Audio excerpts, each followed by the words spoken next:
BRB UK. Worse teeth, better accents.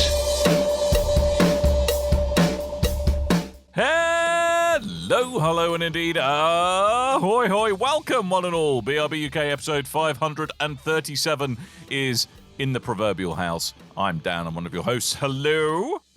We're doing things a little bit differently this week and next for its Give Yourself Diabetes with Chocolate weekend here in the UK. So we're getting some shows out the way so we can merrily slip into a hyperglycemic state towards the end of the week.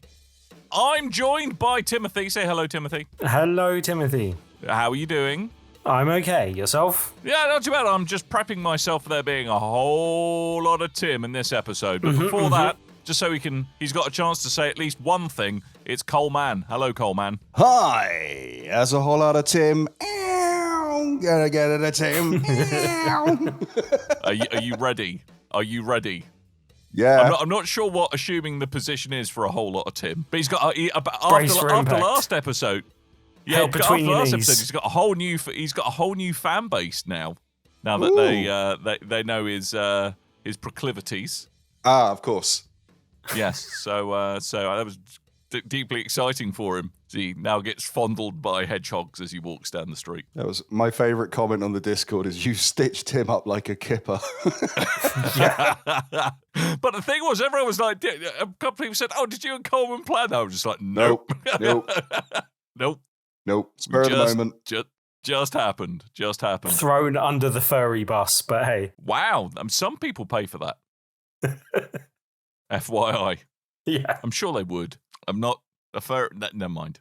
Yeah. So, Tim. So are you ready, Coleman? Tim has been. We've let him out into the wild, and he's been to a games do this week. One that originally they attempted to start in the late 70s and early 80s, but they called it WASD, not WASD. But sadly, computer gaming wasn't really a thing then. So WASD 2023 finally hitting its stride. I know Kev probably appreciated that joke. Hello, Kev. So Tim, it was in the Truman Brewery in London. Yes. So it's video games in a brewery. Yes. Well, an ex-brewery, but still. An ex-brewery. Okay, but it says the Truman Brewery. So, yes. I mean, first of all, that is misselling it, I think, personally. It's right. quite disappointing. I mean, it was a brewery. It no longer is. Yeah, but it says the brewery. It implies I'm still a brewery. It is slightly an odd location because it's got separated rooms, and so you're kind of wandering from one room to another to find out what was going to be in there. Most buildings have separated rooms, Tim.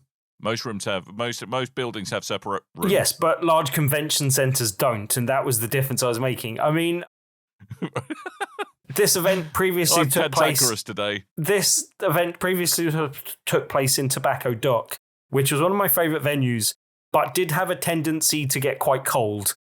That was not necessarily the case in this one, so that was an improvement in that regard. But I still like Tobacco Dock, and it's a shame it's not there. But this gives them more room to expand in the future as well, basically. And it's nice to see they're going from one vice to another that is slightly socially more acceptable these days. So, yes. So tell me all about it. All I know is that I saw a picture of you hugging what can only be described as one of the characters from Gentle Jousting, complete with its amazing helmet and its cheeky little bunghole. I have to say, that was requested by both of you that I recreate the photo that you guys saw going viral beforehand. Thanks to Devolver for the probably what will remain as the artwork for this podcast. But yeah, we'll get into some Devolver stuff in a minute as well. I have a question. Yes? I have a question. How did that conversation go where you asked to hug the big one? I literally told them that my podcast co-host had requested a recreation of a photo. But lots of people were taking a similar photo, so it wasn't too bad. I just missed out on having the lamb from Cult of the Lamb in the picture as well, because he was getting tired and had to be retired for the day. I think we got one of you last time you did WASD. Yeah. Yeah. It's WW. It's got a W and it's got to be wrestling. It's got to be the wrestling. But yeah, just so you know, I was only there for the one day. I went on the Friday, which wasn't the press day, but apparently that was the quietest day of the three. They were sold out, I believe, on the Thursday and the Saturday. So I did get round and see a few more things. chat to some interesting people, which I'll come on to in a minute as well. But yeah, let's get stuck into the games, because first of all, I found out how to pronounce this company's name, which I'm quite pleased with, because they had quite a few games and quite a few people from Play On Games. Capcom, it's very easy. Play On Games. But for anyone doesn't know, they're the new name for what used to be known as Koch Media, or Cock Media as Dan preferred to pronounce it. And I wasn't entirely sure how to pronounce their new name. I did check. It is Play On Games, basically. So that is the new name for them. The first game I played from them was a game called Undisputed, which is a boxing game coming from a studio. It's hard to make a boxing game, and it has been hard to make a boxing game for a few years, living in the shadow of Fight Night. But this is doing a good job of it, I think. It's still probably an early build, and there's still some work to be done on it. But graphically, it looks really good. Plays well. I played a bit of multiplayer first thing in the day and had a few games on that. And then went back later in the day and actually played some of the single player. And I was pre-warned that the AI for that is quite unforgiving. And that definitely turned out to be the case. It's one of the ones where they've got mechanics for dodging and weaving and blocking. And there's a limited amount of blocking you can do before your block gets broken.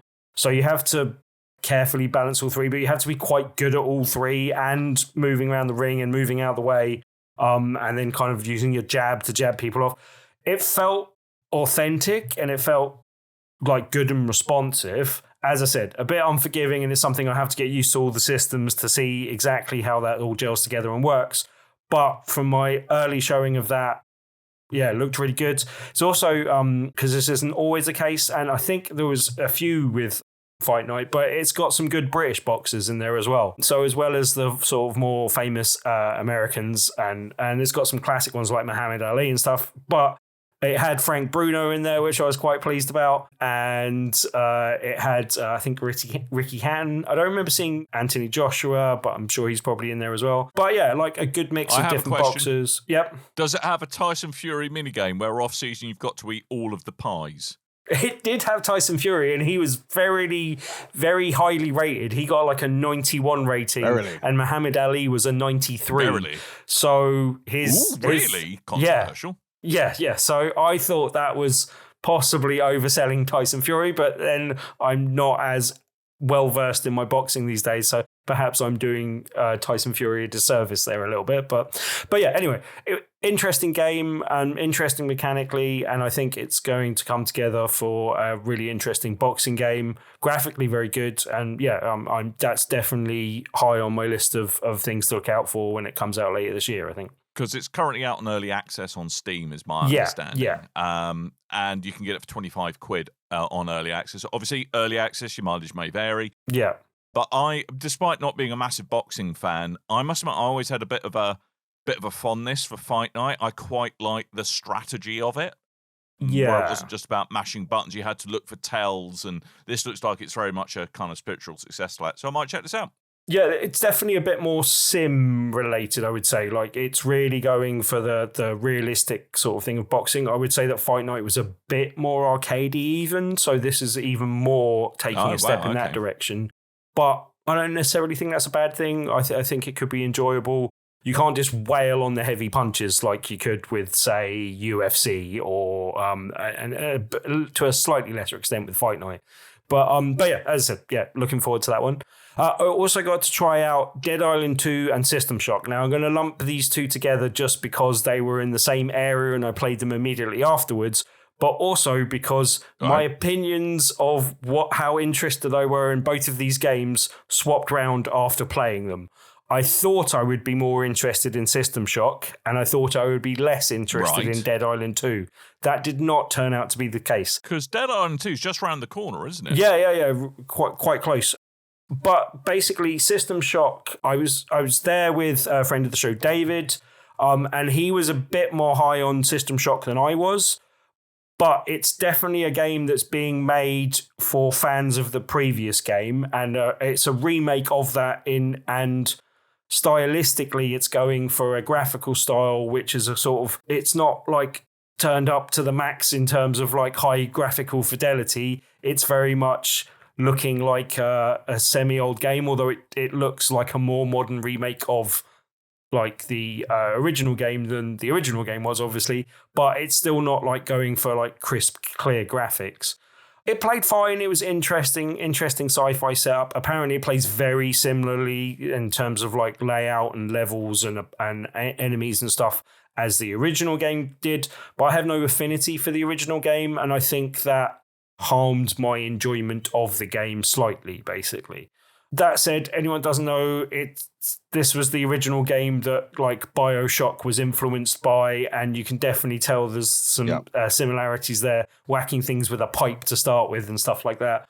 And yeah, there's definite melee combat. There's also weaponry, but limited ammo, and you're kind of skulking around a ship trying to interpret what's going on. There's various mini games. The one where you kind of it flows electricity from one node to the other, and you've got to turn different switches so that it flows in the right direction. I call that turning the lights on. Seemed okay, but I was actually less enamored with it than I thought I would be from having played it. Whereas Dead Island 2, I really wasn't interested in, and then I played it, and that game's doing some interesting stuff. I really quite liked. Okay. They start you on a beach with a samurai sword, and the kind of strategic dismemberment, as I've heard it referred to in other things, is kind of prevalent there, where you can chop off arms of zombies so they can't attack you so well. You can sort of chop them across the body, chop their heads off. And that felt satisfying and good and was very gory. Where I think the combat gets more interesting, for one, you can like do a running drop kick on things, which is quite cool. But then the weaponry, you can actually create and bolt things onto the weaponry you have to enhance it. So some of the things they had were like electric Wolverine claws that were powered up with electricity, so did electricity-based damage when you were stabbing things. There was also a fire axe, which was literally an axe with like 2 blowtorches attached to it, which was quite good at chopping through things. And yeah, the various other sort of cobbled together weapons that gave you other things. Also, there was a lot of, and I didn't get too in depth with this because I didn't have too much time to fiddle with it, but there was various different skills and stuff that you could attach to your character that then had other effects based on the weapon or attacks that you were using. For example, you could have things where chopping limbs off zombies gave you extra health, or stuff where kicking zombies made them explode and stuff like that. And so there's definitely some messing around to do there based on the weaponry that you've picked up and the skills that you've picked up, and trying to get the two to mash together well for the current build and current thing that you're doing. It seemed a little bit less open world than I was expecting. There was quite expansive areas. As I said, you started on a beach and then you went to a fun fair. And that was, kind of a bit more funneled. You're going into an arcade, which was quite good fun, and sort of having to throw the power on so that you can get out of the exit. And halfway through that, you get attacked. Well, there's various zombies in there to begin with, but then you get attacked by a big wave of zombies as you're trying to exit. And that was quite good. There was a choke point where I could get to, and I threw a Molotov cocktail down, and all the zombies that were trying to come attacking me got set on fire on the way into me. And then had a sort of gun battle with the rest of them there. I quite liked the systems and the things that they've got on display, but the combat was the main thing that I was like, okay, this combat's really fun, and I could see me having a lot of fun with this. Whether that sustains throughout the whole game is difficult to tell just from the time that I had on with the demo. But from what I saw, this was a game that wasn't on my radar that I've now put on my radar because I enjoyed the demo so much. So this is one that seemed to be testing really well in press for previews, but then when it came to PAX East, there was a fair bit of negativity against it. So I was curious to see how well it fared for you getting your hands on it. So good. Yeah. Yeah, as I said, I was interested. I will be more interested if it gets a VR mode, but because it's first person zombie you killing. can say that about bloody But- anything, Tim. You'd be interested in a My Little Pony game if it had VR. This would be Love really of good God. in VR, I have to say. I don't know anything about that coming, but it would work well. The other game I saw from Play On Games was a game called Scars Above, which I believe is imminently out or out fairly soon. I don't know if someone can check on that when I'm talking about it. But yeah, basically, it's a sci-fi game. It kind of reminded me of Returnal, but without the kind of bullet hell stuff being fired at you kind of thing. Right. The setup is you're basically a team of people tasked with scanning what we think is the first contact from an alien life form, but it's a ship that's just appeared, big, massive ship. I can't remember what they called it, the Meta something or something. Anyway, but it's a big, massive ship. You go and scan it, and in Mark scanning Zuckerberg's it, in there. there's a big sort of energy thing that goes off, and then all of a sudden you've seemingly crash landed on a planet, and that's the kind of setup. You don't know much more than that. It seems as though some of your crew members have been there for a long time before you, and that's the kind of mystery in the setup that they're going with. But then you're in an alien environment being attacked by different aliens, and you've got various different weaponry which you can either power up with fire or electricity, and then have to, and one other element I can't remember or may have not got to, but then you've got different enemies in the environment that you have to use that type of firepower on to be able to beat, basically. I really liked the setup and the sci-fi setting. I'm not entirely sure about the combat from the little bit I got to play, but again, it's one that I wasn't really paying much attention to, and playing the demo means I'll keep an eye out for it at some point, basically. But it's just because unlike Returnal, it's not a procedural world, is it? It's all kind of pre-baked. It's all set pieces, or as far as I'm aware, but there is a roguelike element to it where if you die, you come back at various checkpoints, and if you use the checkpoints to rest and get your health back, it resets all the enemies around you as well, basically. So maybe a Soulsy type thing rather than a kind of procedural. As it more reminded me of Returnal in kind of setup and setting rather than gameplay necessarily. That was out 28th of February on PC, by the way. Okay. So already out on PC. Yeah. Yep. Yeah, as I said, I thought it was fairly imminent, but I don't know when it's coming to consoles. But yeah. I also got a quick chance to play a bit more Street Fighter 6. I was playing a very good person at Street Fighter. They are maybe not quite tournament level player, but they are really, really good. They're someone that gets paid, and I didn't get the permission to mention their name, so I won't. But they're someone that gets paid to write about Street Fighter, so they really know what they're talking about. Now, this didn't give me a chance to get many victories, but it did give me a chance to ask him a few questions about Street Fighter 6 in general. And yeah, from what he said, it seems that fans of Street Fighter and, big proper tournament level players are quite happy with how Street Fighter 6 is working out so far, from the build that they had on display and from the preview builds that have been available through betas and stuff. And also the scuttlebutt is that the single player content is coming along quite nicely and shaping up quite well. I was a bit interested to see how they would take to the single player content being in there. I'm glad for it, but it seems that they're quite glad to be able to mess around with Street Fighter in another way as well. So yeah, generally that seemed positive. And yeah, I liked what I played of it, although most of my time is getting my ass kicked. But, hey, also because we're on fight sticks and I'm no good at fight sticks anymore. I don't know whether to get a fight stick, so I am better. One of the things that he did say, though, is that because this game isn't coming to arcades, shouldn't necessarily worry about having fight sticks because it has been well developed with gamepads in mind, basically. So it's kind of good to know for us casual gamers as well, basically. I mean, and to be fair, the D-pads on modern PS5 and Xbox controllers are a great deal better than they were even last generation. So it's not as difficult, I think, to get your input sorted. So, but I'm glad to hear they've actually taken that into account, though. That's awesome. So, yeah, that's shaping up well.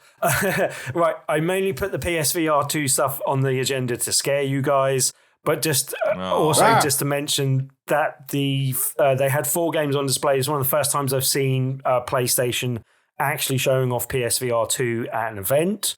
I can't quite understand why, as a platform holder, they wouldn't be showing off what I think are the headline sort of games as well. As well as the games that were here that were all fine and worth showing, but I think they should have been showing off Gran Turismo, Kayak VR, and Resident Evil 8, just to show people what the system can really do, and perhaps Call to the Mountain as well. But they were showing off Tentacular, which I've heard very good things about, Jurassic World Aftermath Collection, which I've heard middling things about, the Dark Pictures Anthology Switchback VR, which I've talked about on the show, and Sea Smash VRS, which was there. Also, the creator of that game was there, and I got to chat to him for a little bit. He did tell me about a little thing about one of the modes, and I forgot to ask whether I could also share that publicly, so I will hold that back for the moment. But he did tell me about one of the multiplayer modes, and I was like, oh, that sounds really cool. So I'll get some confirmation whether I can talk about that in the future.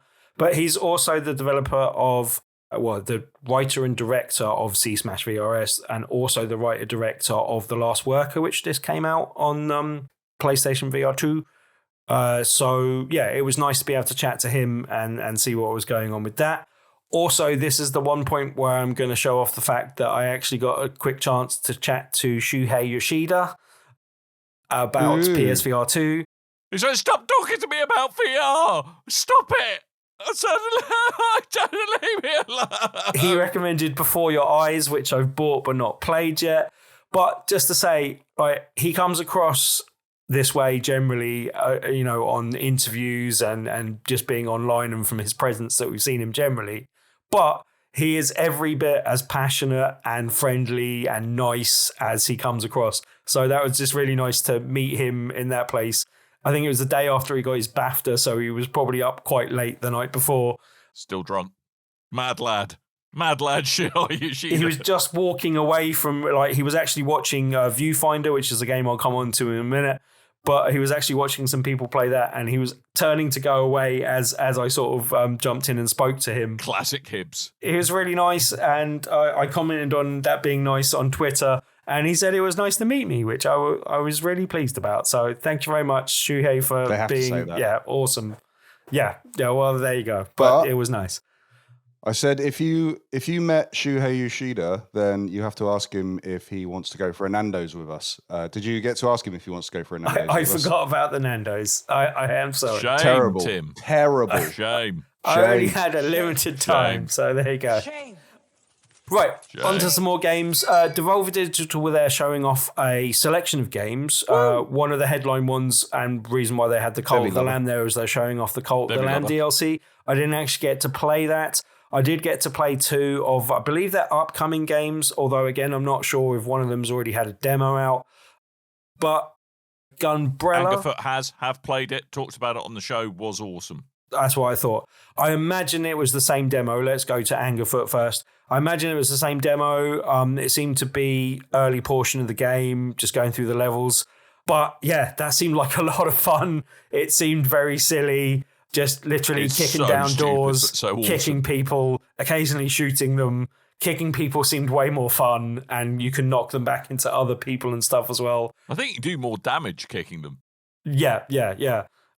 And yeah, it's amazing. That just seemed really silly and really fun. And yeah, I'm looking forward to picking that one up at some point. Gunbrella was the other game that I got to play. And yeah, that was, I can't remember when it was announced. Was it announced Summer Games Fest last year or something? It was back in September, I think. Last year I feel like it was sometime last year, and I can't remember what it was announced at, but maybe the Game Awards or something like that. Or maybe Devolver Digital's own things, but yeah, anyone doesn't know, it's a kind of 8-bitty style graphics, 8-bit style graphics, and it's a kind of action platformer where you've got a gun that's also an umbrella that can shield you from bullets, and also kind of attach you to zip lines and make you float and Kingsman. Again. Allows you to jump up higher as well when you open it up as well. That seemed really good. Poppins. That seemed like it was a bit unforgiving. And you know me, I'm not there has to be more action in my action platformer for me to like an action platformer game. But I definitely liked this one. It was I get the feeling it might get hard the further in the game you get. It wasn't massively hard so far, but I have a feeling it might get to that point. But yeah, like I quite enjoyed it. It's definitely one worth checking out. It's definitely a high quality game of that ilk, and I think it will please people that like action platformers, basically. So yeah, definitely one to look out for. Some of the indie stuff, and I had to point out that being there only for the one day, I did get to see some stuff, but I didn't get to see quite as much of the indie stuff and the curious stuff as I would have liked necessarily. I would have got a bit deeper into that. I did check out one of the like headline games and a few other games that I had time to check out. So Viewfinder was the one that was really getting a lot of buzz at the event, and I've seen a lot of people talking about it beforehand. It's every bit as good as you've been led to believe. Like, it was a really interesting game. The one thing that I got to see after playing it, I was watching a few other people play it, and just the fact that you can solve some of the puzzles in a variety of ways. For anyone that doesn't know, the game itself is a sort of puzzle platformer where you're having to move through the environment, but your progress through the environment is blocked by sort of some of like the level missing or something else going on. But you solve all these puzzles and pathfinding problems generally by taking a photo of something and then using that photo to manipulate the environment. For example, you could take a photo of a bridge and use that to block a gap in the rest of the bridge so that you can cross the bridge. I don't know if anyone's seen video, but it's like essentially that photo, the contents of that photo then exist in 3D. So you can then move around the object that you took a photo of. So it's actually really, really... Have a little look at some of the videos on the Steam store or something like that. Did either of you play Superliminal when that was doing the rounds? Yes. Because that's a similar kind of mechanic. That's I really like that idea. I heard that was similar as well. But yeah, just... MC Escher wants his lunch money back.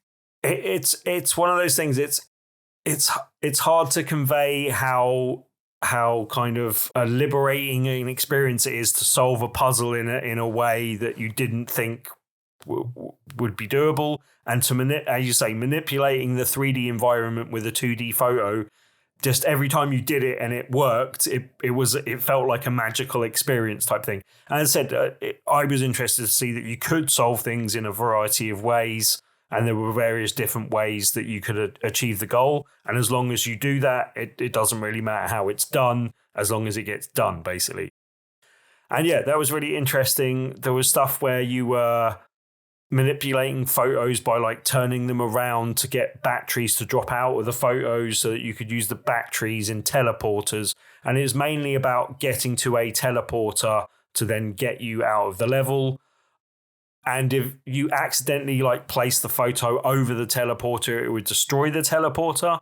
So thankfully, and in general for this game, it's quite good that it's got a rewind mechanic, so you can actually go back and undo some of the things you did and actually sort of retry that and stuff like that. So yeah, that was really good. Highly recommend it. Definitely one to look out for. Again, it would be good in VR, but I don't think they've necessarily got any plans for that. Again, you say that about everything, Timothy. Yeah. Very quickly, I'll try and get through the rest of these. Ninja or Die was again an 8-bit style graphic game, but this one was odd, and I haven't seen anything quite like it. It had a mechanic where it kind of gave you the arc of where you were going to jump, and you just held the button down to jump. And in jumping, if you jumped through an enemy, it also did your attacks. And you had various different attacks based on the weaponry that you had equipped. And it was a matter of jumping through the environment while dealing with enemies and stuff like that. All kind of ninja-based and ninja-based weaponry. So you got kunais and you've got various other shurikens and other bits and bobs. Pizzas. Not that type of ninjas. But yeah, like kind of simplistic but effective. And yeah, like I had fun playing through that. It again seemed like one that I might get a better handle on how difficult this might get, because it didn't seem massively difficult to start with, but that's because it was kind of teaching the mechanics of the game and tutorializing and going through stuff. But yeah, like that was an interesting one to keep an eye on. Other game that I checked out at the same time was a game called Cuisineer.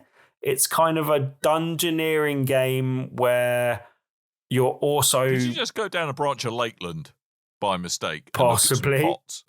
Cuisineer. Dungeoneering game where you're in dungeons, and I didn't actually get that much time to spend in dungeons because a lot of the demo I spent in the little town. And the town's there, like you've got a restaurant that your parents used to own, and you're coming back and kind of reopening the restaurant. But all the enemies in the game are like food-based. All the people in the town have names like Rosemary and various different food-based items. Oh, do you know what I hope? I hope they have a character called Oregano who gets really annoyed at you mispronouncing her name. I really, really hope there is. If there isn't, that one's for free. Take that and cash it. There we go. Yeah. Good I'll old have a Oregano. free copy.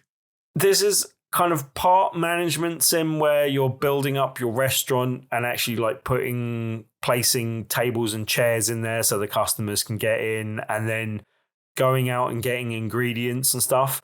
But the better you do with your restaurant, the more that feeds into the like equipment that you have to then go out in the dungeons and fight as well. So yeah, very cutesy. Kind of reminded me, it's kind of all done in isometrically and isometrically going through dungeons. It kind of reminded me of a cute food-based Tunic, but slightly differently mechanically. Tunic's quite cute. Exactly, and this was in a similar level of cuteness, just more food-based stuff going on.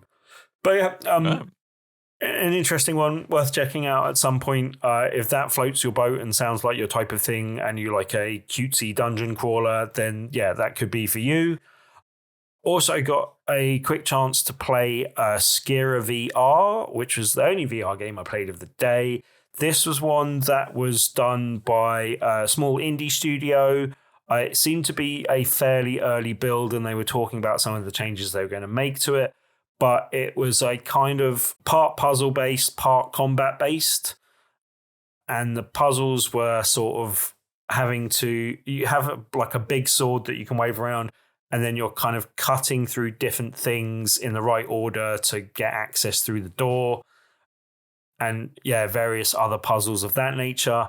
The combat then also focused on you like chopping the right bits off a almost emu-like robot creature. And yeah, like as I said, I only got to play that for sort of 10 minutes or so. And in combat, I actually managed to break the game and got a bug where it turned the enemy invincible. Apparently, I was only one of two people to encounter that bug that day. So I did well or badly, depending on where you're going. Interesting one. I'll keep an eye on it and see where it goes. I believe this is just on PC VR at the moment, but they might be interested in bringing it to other platforms in the future as well. Just to round out very quickly, I was there, as I said, with friend of the show, David, and I asked him what he'd seen that I hadn't that were top picks for him. He did say that his game of the show and the one he'll definitely be buying is Viewfinder, so he kind of agreed with me on that. But a couple of other things he had good things to say about. Have a Nice Death, which I really liked the look of. I didn't get a chance to play in the end just because every time I went up to it, it had big queues. That's out already, so I didn't make it back in time to play that. But that looks quite good fun. He also mentioned Girl Genius Adventures in Castle Heterodyne, which is a wordy title. Bless you. But apparently it's a very Mario N64 or Mario 64-esque kind of inspired game. And he said that was one to keep an eye on, and that was quite good fun. He also liked Soko Bond Express, which was a puzzle game kind of loosely based at least, around kind of the chemical compositions of things. Not one I got to really see on the day, but he said that was another one to keep an eye on because that was a good puzzle game as well. So There you go. Fair enough. But yeah, all in all, There we WASD go. was a really good event. I could have done with a bit more time there to get around all of the games and speak to all of the peoples a bit more. But yeah, like I really enjoyed my day there and was playing games from the first minute I got there till the last, trying to get as much stuff played as possible. Until they forcibly remove you from the venue. Well, almost, yes.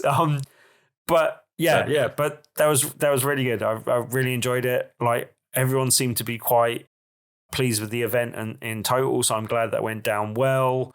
And it seemed to be fairly successful with the Thursday and the Saturday selling out. So yeah, that was good. And I really enjoyed my time. Good Congratulations to the people from WASD for putting on another good event. WASD! Not WASD. Yeah, it seems to be taking off over. What was it, the first one last year, or Yeah, it was last year the first one. I'm pretty sure it's kind of spiritual successor to Resd. So Yeah, from the people that previously bought you Resd and previously bought you EGX. These are the people that used to make those things before they were taken over by other people.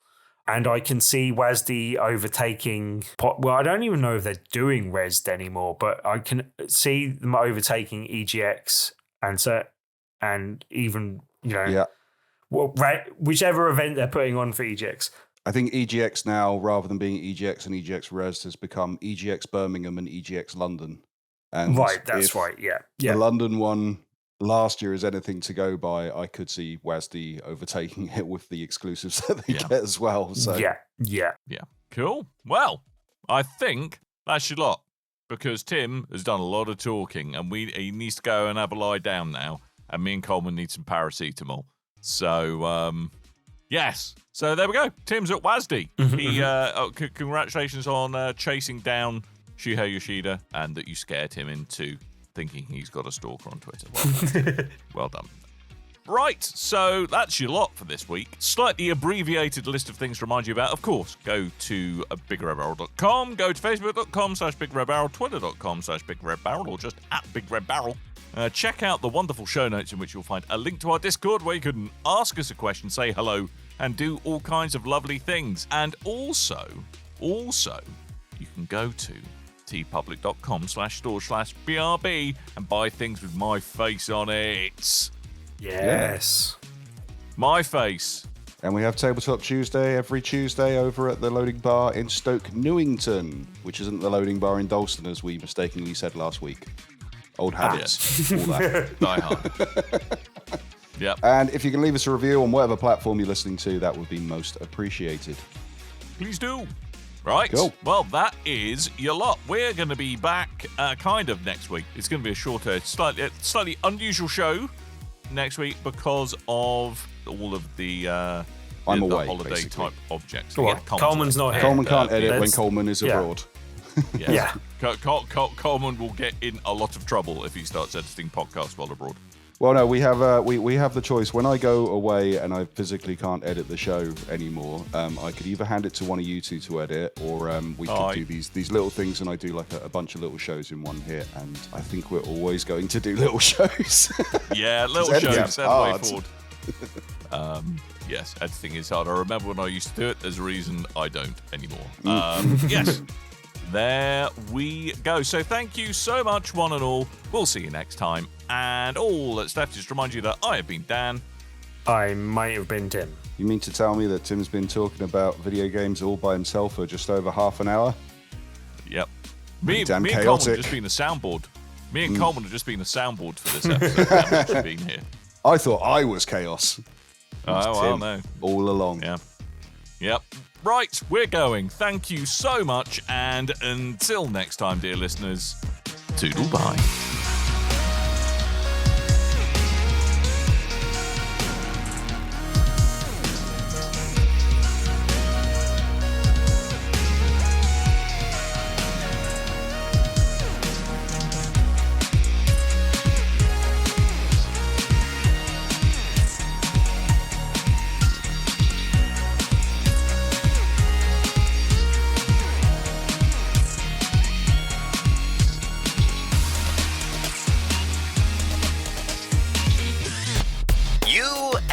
Ears are quite welcome for the podcasting goodness that you just heard. Why not roll on over to bigredbarrel.com for more podcasts, News, reviews, and videos from the biggest, reddest site on the internet. BigRedBarrel.com. Or your Alia cards from your Draculas. It's still all the great stuff. It's Dracula backwards, by the way. What? Ooh. What? Yeah, I know. Really? Yeah. You're a genius, Coleman. You are a genius. That's why you got no hair.